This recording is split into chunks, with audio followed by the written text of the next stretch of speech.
देखो हमारे सनातन धर्म में कितनी अच्छी अच्छी व्यवस्थाएं हैं, लेकिन आज की लोगों ने सारी व्यवस्थाओं को चौपट कर दिया। समाज की एक सबसे बड़ी व्यवस्था है आश्रम। कितने आश्रम होते हैं? क्यों? सनातन धर्म में कितने आश्रम? ब्रह्मचर्य, गृहस्थ और आगे कौन सा? वानप्रस्थ। चौथा कौन सा? सन्यास। कितने आश्रम होते हैं? 4। कितने आश्रम होते हैं? कौन कौन से? पहला आश्रम ब्रह्मचर्य, मतलब पहले शादी के पहले तक ब्रह्मचारी रहो, पराई स्त्री पराई पुरुष लिविन में बिल्कुल ना रहो। आज के छोरा छोरी लिविन में रह के बर्बाद हो रहे हैं। बोलो हाँ, ब्रह्मचारी है ही नहीं। फिर ब्रह्मचारी के बाद, ब्रह्मचर्य के बाद क्या है? गृहस्थ। गृहस्थ में आओ, और गृहस्थ में कितने दिन रहो? क्यों मैया, गृहस्थ आश्रम में कितने साल रहना चाहिए? आप बताओ लाल मैया। मैया ये बताएंगी गुलाबी मैया। मैया ये गृहस्थ आश्रम में कितने दिन रहना चाहिए? हैं? जिंदगी भर? चश्मा वाली मैया आप बताओ, तीनों बताओ, गृहस्थ आश्रम में कितना टाइम रहना चाहिए? कितने वर्ष हैं? 50 महीने, 50 वर्ष। हाँ, 25 साल ब्रह्मचर्य, 25 साल गृहस्थ, 25 साल वानप्रस्थ, 25 साल सन्यास, टोटल 100 साल की उम्र को 4 भागों में डिवाइड किया गया। 25 साल ब्रह्मचारी रहो, गृहस्थ में जाओ, पत्नी के साथ 25 साल रहो, बच्चे पैदा करो, बच्चों को पढ़ाओ लिखाओ, काबिल बनाओ, योग्य बनाओ, लायक बनाओ, बच्चों को सेल्फ डिपेंड बनाओ। जिस दिन तुम्हारी बेटी तुम्हारा बेटा आत्मनिर्भर हो गया, बेटी और बेटे का आपने विवाह कर दिया, उस दिन आपकी गृहस्थी का कर्तव्य हो गया पूरा। हो गया कि नहीं? आप में से कितने लोगों की बेटी और बेटों का विवाह संपन्न हो चुका है? बेटी बेटों का विवाह हो गया, अब आप लोगों की गृहस्थी हो गई पूरी। मैया आपकी बेटी बेटों का विवाह एक का अभी बाकी है, कब करोगी? हैं? तो जब आपकी बेटी और बेटे का विवाह हो जाए, फिर क्या हुआ? आपकी गृहस्थी हो गई पूरी। अब गृहस्थ आश्रम से निकलो, पति पत्नी दोनों रहो साथ में, पर गृहस्थ में नहीं। अब वानप्रस्थ आश्रम में प्रवेश कर जाओ। वानप्रस्थ का मतलब क्या है? वानप्रस्थ का मतलब क्या होता? गृहस्थ में तो देखो ऐसा है ना मैया, जब तक बच्चे होते हैं ना, घर से निकलने की फुर्सत नहीं मिलती। बच्चों को पढ़ाना लिखाना, सब नाना प्रकार के काम। पर बच्चे जब शादी ब्याह हो जाए तो बच्चे हो गए बड़े, अपना खुश। अब दोनों आप पति पत्नी निकलो यात्रा में, तीर्थ यात्रा। और तीर्थ यात्रा ऐसे नहीं कि 2-4 दिन की, 25 साल आते जाते रहना, ऐसे नहीं। 1 महीना वृंदावन में, 1 महीना हरिद्वार में, 1 महीना अयोध्या जी में, काशी में, 1 महीना। हमारे भारत में इतने सारे तीर्थ रहो। घर में पड़े पड़े कौन सा तुम्हें हलवा बादाम का रोज मिल रहा है, और अपमान और मिल रहा है, बहू सुना रही है 10 बातें, लेकिन तुम भी तो कहां सुधरने को तैयार हो। 100 जूते खा के भी आदमी घर की मोह ममता नहीं छोड़ता। बड़ी प्रबल माया है। 100 जूते खा के भी आदमी पड़ा है घर में। सही है? आप लोग समय निकालो, जवानी भर कमाया कमाया कमाया, बच्चों को अब कुछ दो, कुछ अपने पास। अब बुढ़ापा आया, अब बेटा बेटी हो गए, अब निकलो और धामों में रहो, कथा सुनो और दान पुण्य करो। अपने चित्त को अब भगवान से जोड़ो। अब बेटा बेटी से मन हटाओ, क्योंकि अब तुम्हारा जीवन का ये तीसरा चरण चालू हो गया ना, मृत्यु के अब दिन करीब है।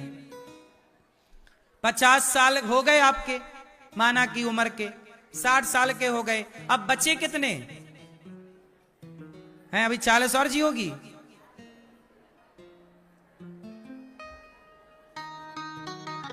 साठ साल के बाद तो आजकल देखो 70 भी पहुंचना आजकल कठिन हो रहा है। 70 के पहली आदमी तय हो रहा है नहीं, 80 पहुंच जाए तो बड़ी बात है। आज की जो पीढ़ी, पुराने लोग तो 80 पार कर गए पहले के लोग, लेकिन आज के जो अपन लोग हैं, अब मेरी उम्र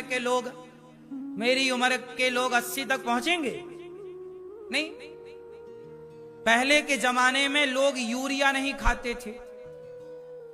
क्या नहीं खाते थे? डीएपी नहीं खाते थे। आजकल तो सब फसलों में डीएपी यूरिया खा खा के तुम ज्यादा थोड़ी जी पाओगे। पहले का खान पान शुद्ध था।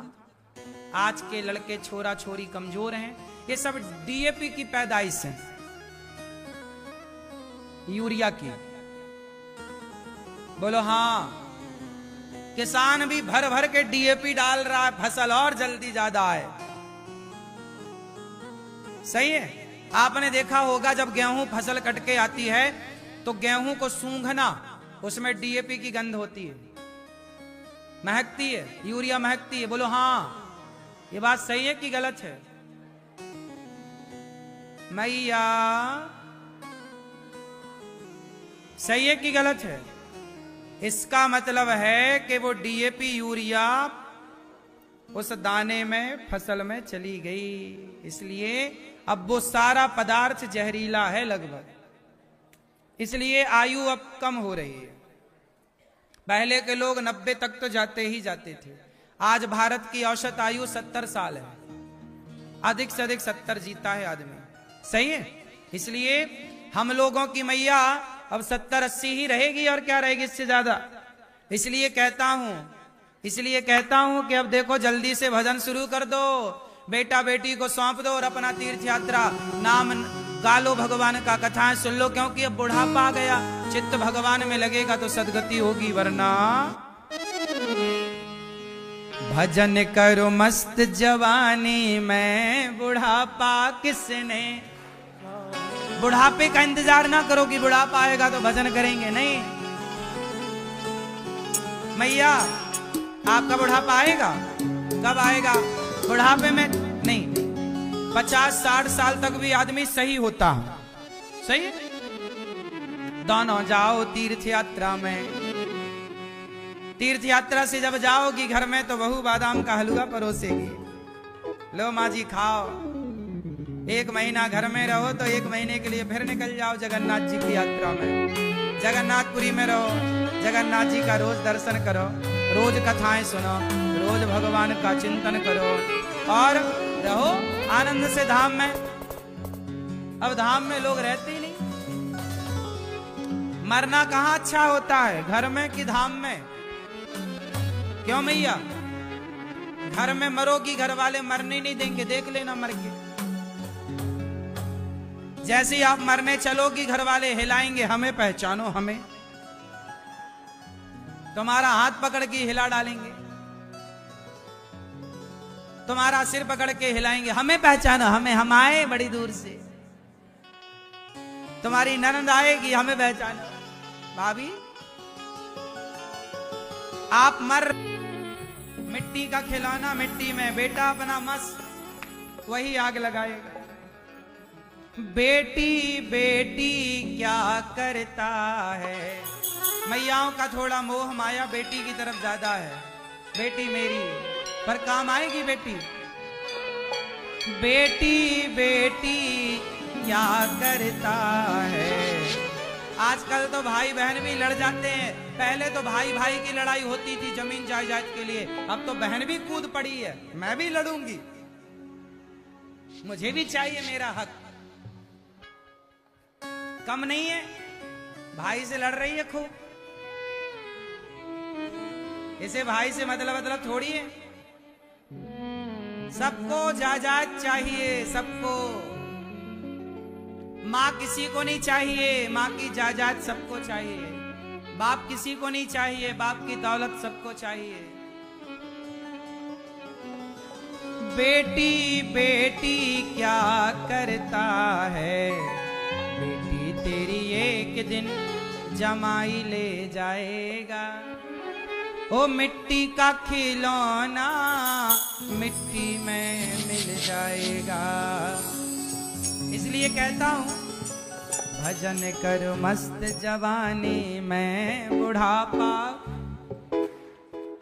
कर लो भजन, नाता संबंध भगवान से जोड़ लो, वरना आखिरी में कुछ कह ना पाओगे। आखिरी समय पर दान करने का मन होगा पर दान कर ना पाओगे। कथा सुनने का मन होगा पर बहरे हो जाओगे तो सुन क्या पाओगे। वृंदावन आने का मन होगा पर लंगड़े हो जाओगे तो आ ना पाओगे। जिह्वा से नाम बोल पा रहे हो बोल लो, फिर गूंगे हो गए तो बोल ना पाओगे। क्यों जी, बात सही है। बहुत लोग सोचते हैं मेरे पांव अच्छे होते तो मैं भी जाती, मैं भी जाता। जब अच्छे थे तब आए नहीं, अब लंगड़े हो गए, अब इच्छा है कि जाएं पर क्या करें, जा नहीं सकते क्योंकि अब तो पांव काम नहीं कर रहे हैं। सही है। जब दान देने के लायक थे तब दान दिया नहीं, अब तुम्हारा हाथ छुपा करके तुम्हारे नाम से कोई और दान कर रहा है। ठीक है, लेकिन वो भी अच्छा है, पर ये अच्छा है कि आप अपने हाथ से जीते जी इन हाथों से दान करो। किसी भोजन कराओ, भूखे को पानी पिलाओ, प्यासे को। जीते जी अच्छे काम करो, मरने के बाद तो फिर जो होगा सब करेंगे, सब निमित्त तो हो गई। क्यों मैया, सारे काम मरने के बाद क्यों हो, कुछ काम आप जीते जी कर लो। क्या कर लो जीते जी? भजन करो मस्त जवानी में बुढ़ापा। बुढ़ापा किसने देखा है, बुढ़ापा किसने देखा है, बुढ़ापा किसने देखा है, बुढ़ापा किसने देखा है, बुढ़ापा किसने देखा है, बुढ़ापा किसने देखा है। भजन करो मस्त जवानी में बुढ़ापा किसने देखा है, भजन करो मस्त जवानी में बुढ़ापा किसने देखा। और यदि भजन नहीं कर पाए तो फिर आपके लिए भी एक ऑप्शन है। क्या? तू डूब के मर जा रे चुल्लू भर पानी में, तू डूब के मर जा रे चुल्लू भर पानी में। ना राम नाम लीन हो, ना राम नाम लीन हो, ना कृष्ण नाम लीन हो, ना कृष्ण नाम लीन हो, तूने भरी जवानी में। तू डूब के मर जा रे चुल्लू भर पानी में, तू डूब के मर जा रे चुल्लू भर पानी में। ना राम नाम लीन हो, ना राम नाम लीन हो, ना कृष्ण नाम लीन हो, ना कृष्ण नाम लीन हो, तूने भरी जवानी में। तू डूब के मर जा रे चुल्लू भर पानी में। तू डूब के मर जा रे चुल्लू भर पानी में।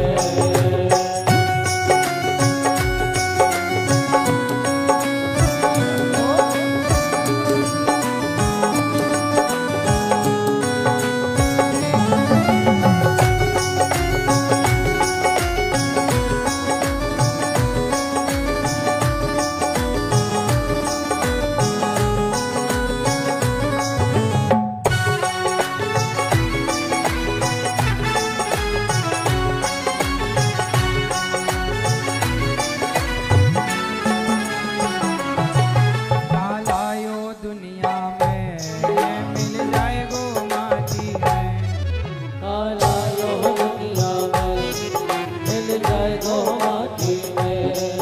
एक दिन काया तेरी कस जाएगी काठी में। एक दिन काया तेरी बस जाएगी माटी में। पानी को बबूला है, पानी को बबूला है, मिल जाए गो पानी में। तू डूब पानी में।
चुल्लू भर पानी में।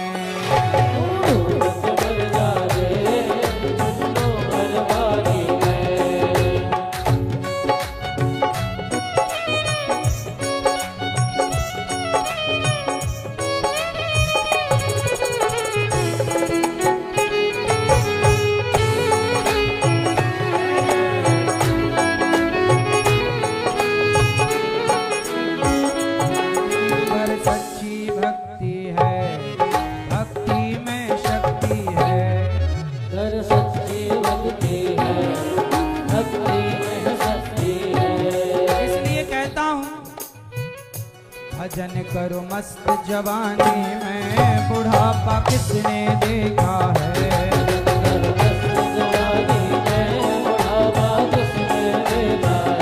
भजन करो मस्त जवानी में, भजन करो मस्त जवानी में, भजन करो मस्त जवानी में, भजन करो मस्त जवानी में, बुढ़ापा किसने देखा है।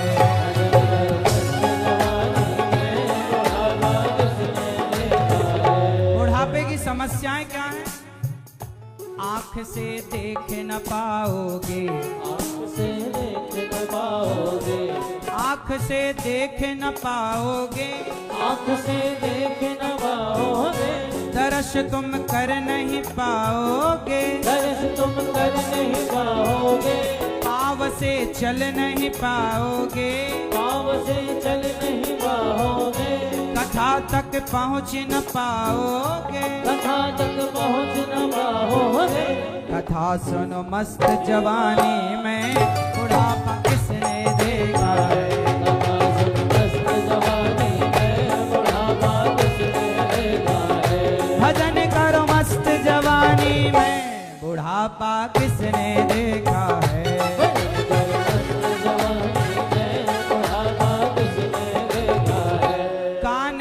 बहरे हो जाओगे, कान से बहरे हो जाओगे, वाणी से गूंगे हो जाओगे, वाणी से गूंगे हो जाओगे। कान से सुनाई ना पड़ेगा, वाणी से बोल ना पाओगे। हाथ जब थर थर कांपेंगे, हाथ जब थर थर कांपेंगे, पाँव जब थर थर कांपेंगे, पाँव जब थर थर कांपेंगे, तब भजन धाम कथा सुनने कैसे जाओगे।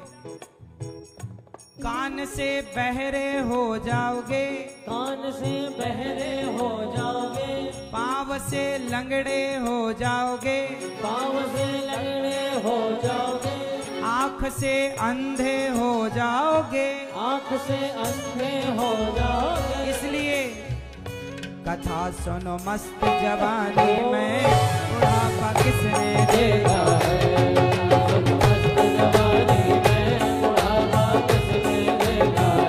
भजन करो मस्त जवानी में, गर सच्ची भक्ति है, भक्ति में शक्ति है। पर सच्ची भक्ति है, भक्ति में शक्ति है। इस भक्ति से भैया मिल जाएगी मुक्ति है। इस भक्ति से भैया मिल जाएगी मुक्ति है। कहने वालापन खोयो, कहने वाला मन खोयो, सारा जीवन खोयो, सारा जीवन खोयो। क्यों आना तानी में, तू डूब के मर जा रे चुल्लू भर पानी में। मर जा रे चुल्लू भर पानी में, मर जा रे चुल्लू भर पानी में, मर जा रे चुल्लू भर पानी में, मर जा रे चुल्लू भर पानी में, मर जा रे चुल्लू भर पानी में।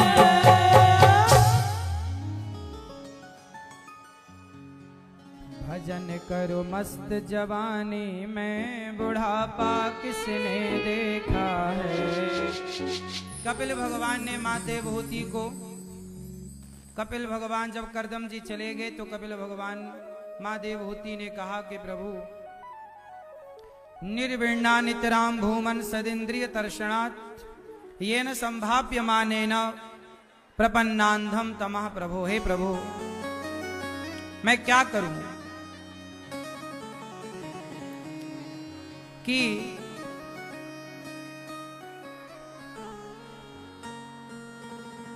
मेरा मन आपके चरणों में लग जाए, अर्थात भगवान के श्री चरणों में लग जाए। भगवान के चरणों में मन कैसे लगे, मेरा मन बड़ा चंचल है। तब कपिल भगवान ने मां देवहूति से कहा, तितिक्षवः कारुणिकाः सुहृदः सर्वदेहिनां अजात शत्रवः शांता साधवः साधुभूषण। मां सहनशील जो संत हैं उनका संग करो, अपने मन को सहनशील बनाओ, हृदय में करुणा भरो। जिसके भीतर दया है, करुणा है, प्रेम है, सहनशीलता है, वही सत्संगी है। कपिल भगवान ने कहा, मां सब में ईश्वर को देखो, मत भयात वाति वातो यम सूर्यस्तपति मत भयात। सब भगवान नारायण कह रहे हैं कपिल भगवान कि सब मेरे भय से ही भयभीत होकर कार्य करते हैं। भय के बिना कार्य नहीं होता, भय बिना हो ही न प्रीत, कार्य नहीं होता। समय से सूर्य का उगना, समय से सूर्य का अस्त होना, ये क्या दर्शा रहा है कि भगवान के भय से सब सृष्टि सुव्यवस्थित चल रही है। ये संसार किसके भय से चल रहा है? भगवान के। इसलिए भगवान की बहुत सारी मुक्तियां हैं, सामीप्य है, सारूप्य है, सायुज्य है इत्यादि पद पदार्थ भी, पद भी संत जन भक्त जन नहीं लेते। कपिल भगवान कह रहे हैं, मां अहम सर्वेषु भूतेषु भूतात्मा अवस्थितः सदा। सब में मुझे ही देखा जाए, यही उत्तम है। कपिल भगवान ने जो ज्ञान दिया ना मां देवहूति को, उसी ज्ञान को कहते हैं सांख्य। क्या कहते हैं? सांख्य उपदेश, सांख्य योग, कर्म योग, भक्ति योग, अन्य योग हैं, ऐसे सांख्य योग है। सांख्य योग में क्या है? सांख्य योग में मूल बात कही गई कपिल भगवान जी के द्वारा कि सब में ही ईश्वर को देखा जाए। केवल मंदिर में भगवान को देखे और सब में ना देखे, उसके लिए कपिल भगवान कह रहे हैं कि वह राख में आहुति करने जैसा, मिथ्या, व्यर्थ।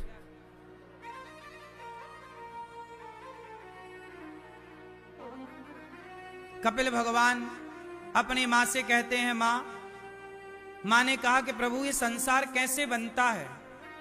तब भगवान कपिल देव जी ने कहा कि मां के पेट में जब बच्चा जाता है पहले दिन, तो मां के कलल से मिलकर पिता का तेज मां के गर्भ में पहले दिन में वह कलल जैसा होता है, रज में मिलकर के कलल रूप बन जाता है। 5 रात्रि में बुध के रूप में, 10 दिनों में बेर के समान।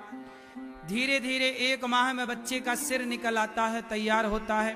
दूसरे माह बच्चे के हाथ पांव, तीसरे माह नख रोम अस्थि स्त्री पुरुष के चिन्ह, और 4 माह में 7 धातु। 5वें महीने से बच्चे को भूख प्यास लगती है। 6ठे माह से पूर्व कर्म का स्मरण हो जाता है। 7वां महीना होते ही वह पिछले जन्म का अपना पाप पुण्य जानकर भगवान से प्रार्थना कर लेता है, करने लगता, प्रभु अब हमें संसार में मत भेजिए, अपने पास रखिए। जब आप लोग मां के पेट में थे ना, तब आप लोगों ने भगवान से कहा था कि प्रभु हमें मत भेजो। भगवान ने कहा मैं नहीं भेज रहा हूं, तेरे कर्म ही तुझे बार बार भेज रहे हैं। आपको संसार में किसने भेजा? भगवान ने नहीं। कोई कर्म बाकी था, कोई इच्छा बाकी थी, तो वो इच्छा पूरी करने हमें और आपको आना पड़ा। सोचिए हमारे अंदर कोई इच्छा ही ना होती मरते समय, तो हमारा अगला जन्म क्यों होता? आपकी इच्छाओं के कारण आपका बार बार जन्म होता है। इसलिए कहता हूं कि मरने के पहले अपनी इच्छाओं को शून्य कर देना। सारे फसाद की जड़ है आपकी इच्छाएं। अच्छा ये बताओ, आप लोगों की इच्छाएं पूरी हो गई कि नहीं? बोलो मेरी मां मैया, ओ लाल मैया, पीछे वाली मैया, आपकी इच्छाएं पूरी हो गई?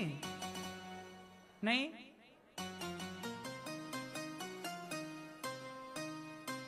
ये पीली मैया, आपकी इच्छाएं पूरी हो गई मेरी मां? इच्छाएं ही पूरी नहीं हो पा रही हैं। क्या पूरी नहीं हो पा रही हैं? बोलो, इच्छाएं। सारी जिंदगी बीत गई, क्या पूरी करने में इच्छाएं, और इच्छाएं पूरी हुई नहीं। इसका मतलब यह हुआ कि इच्छाओं ने हमें ठग लिया। इच्छाओं ने हमें ठग लिया। इसलिए कहता हूं अपनी इच्छाओं को ही छोड़ दो। मुक्ति चाहते हो तो इच्छाओं को शून्य कर दो। कोई कामना नहीं, निष्काम बन जाओ। आपकी इच्छाएं पूरी हो गई मैया क्या? अभी कुछ हैं? ये भी पूछ के बताओगी पड़ोसन से?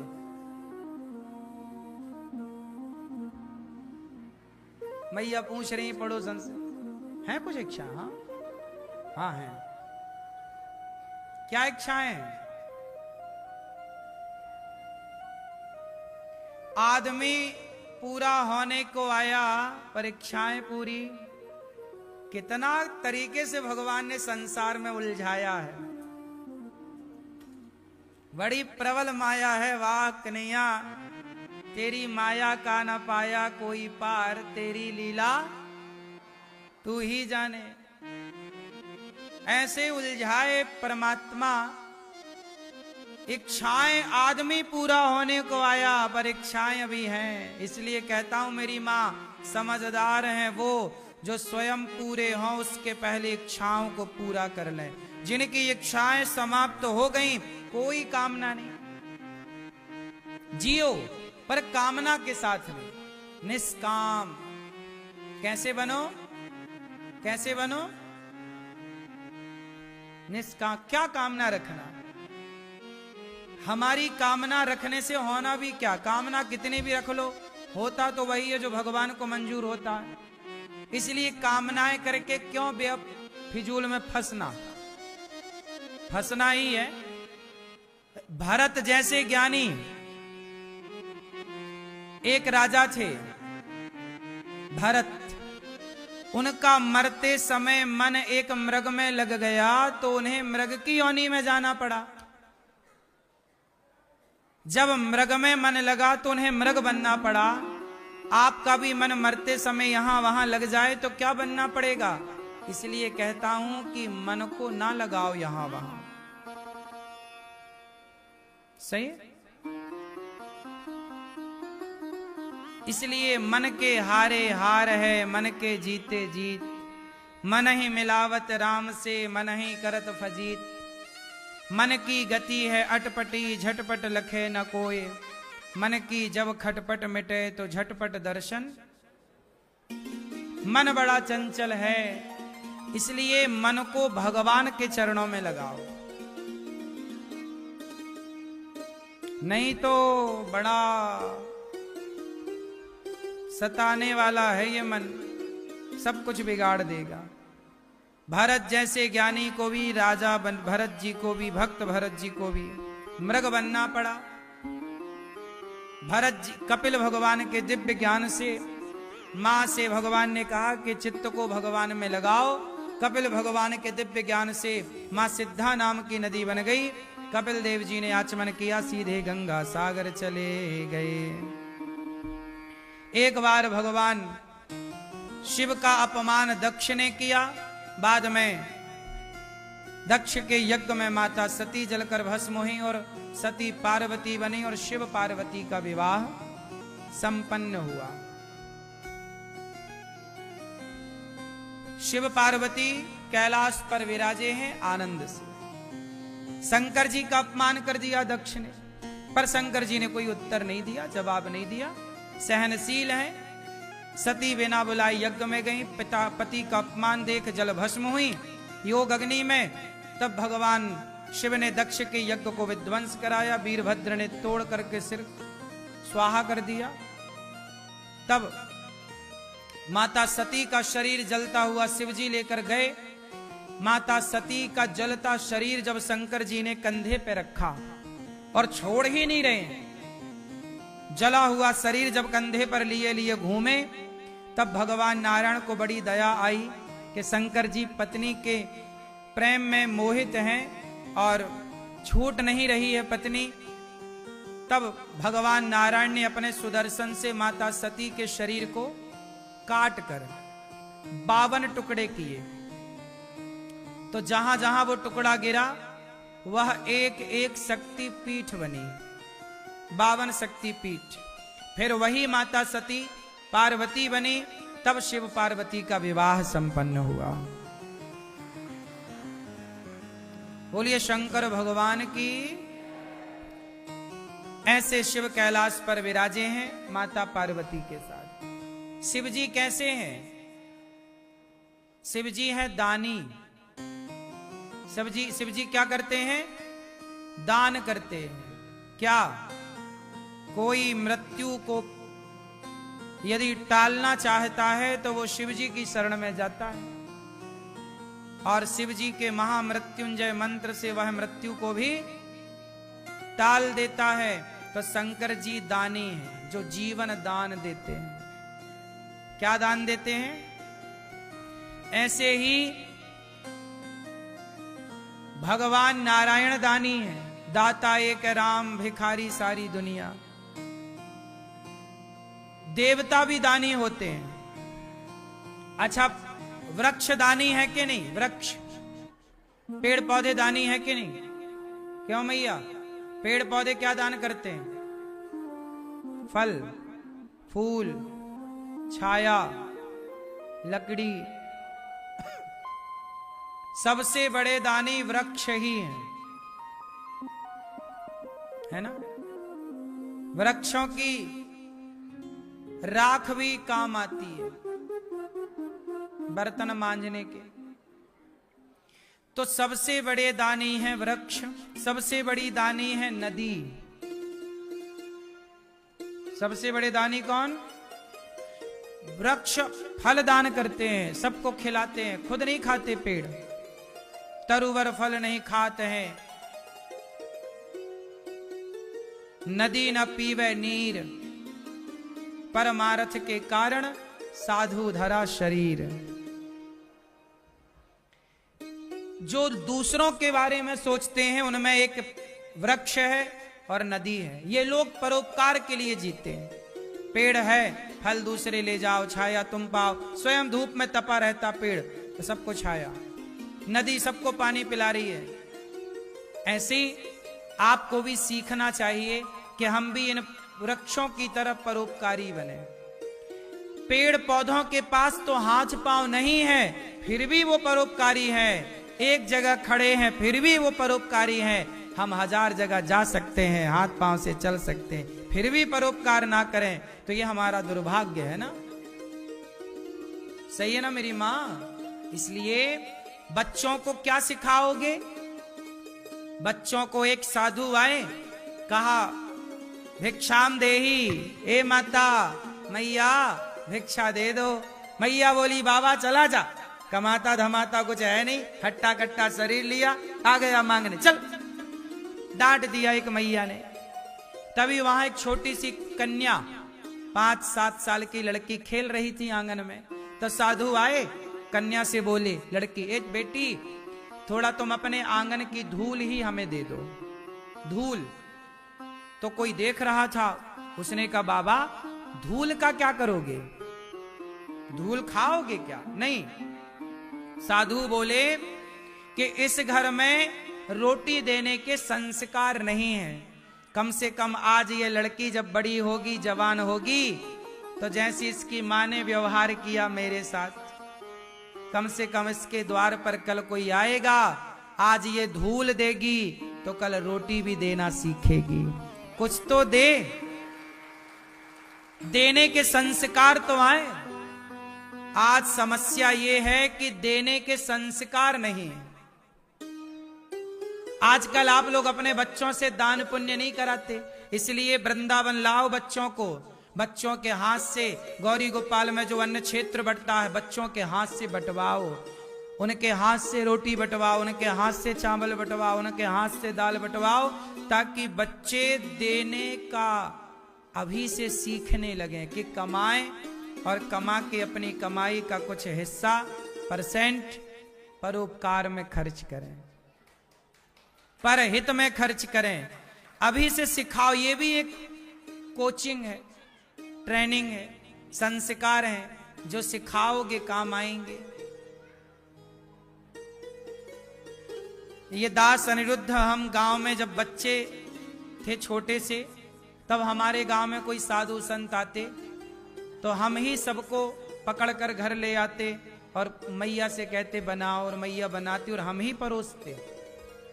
बचपन से सेवा करने के भाव थे, तो आज भी भगवान ने सेवा से जोड़ रखा है।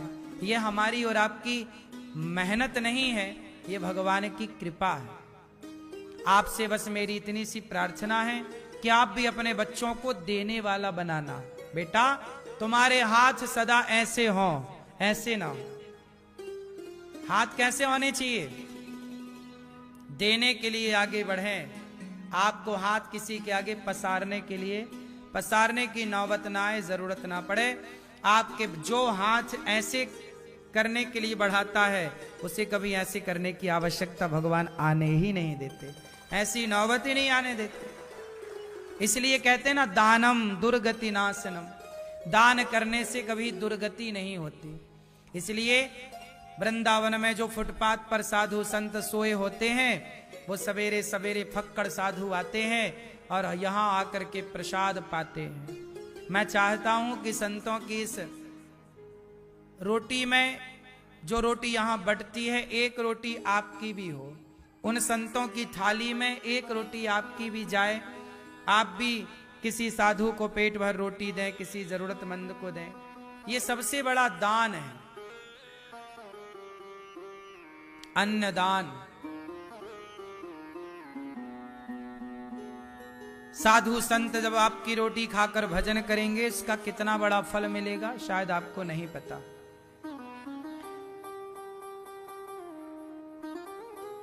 गौरी गोपाल भगवान की रसोई चलती है, कोई भी आओ सबको पेट भर भोजन मिल रहा है।